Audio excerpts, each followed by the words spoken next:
বাংলার মিষ্টি ইতিহাসের নতুন অধ্যায়। এবার জিআই তকমা পেল জলভরা মনোহরা। জিআই ট্যাগ পেল চন্দননগরের জলভরা জনাইয়ের মনোহরা। দীর্ঘ প্রতীক্ষা, আইনি লড়াইয়ের পর জিআই স্বীকৃতি। আমরা দেখেছিলাম পশ্চিমবঙ্গ দিবসে তারকেশ্বরে প্রধানমন্ত্রীকে জলভরা উপহার দেওয়া হয়েছিল। আমাদের সঙ্গে এই মুহূর্তে সোমনাথ রয়েছেন প্রতিনিধি।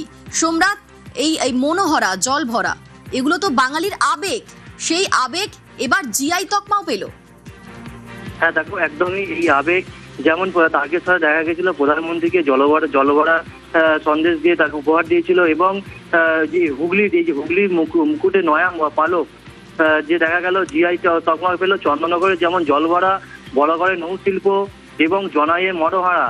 এই যে তাতে শিল্পীরা যারা ছিল এবং চন্দননগরের বাসী থেকে রাজ্যবাসী, তারা খুবই খুশি।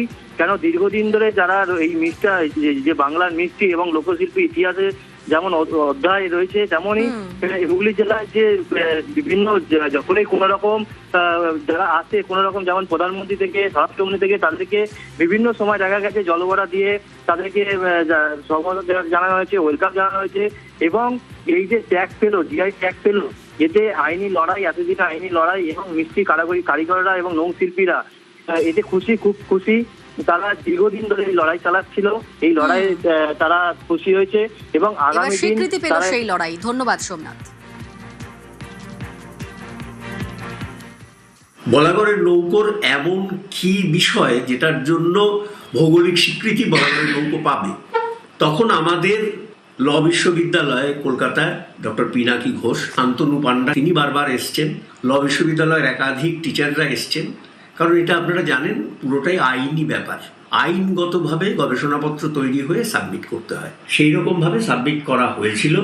তার পাঁচটা হেয়ারিং হয়েছে। সেই হেয়ারিংয়ের পরেই ডিসাইড হয়ে গেছিল যে বলাগড়ের নৌকো জিআই পাবে। এটা অবশ্যই আমাদের কাছে একটা আনন্দের বিষয়। এই সঙ্গে আমরা তো অবশ্যই আমরা প্রত্যেকটা এই নৌশিল্পের সঙ্গে জড়িয়ে যারা আছি, প্রত্যেকে আজকে আমরা গর্ব অনুভব করছি।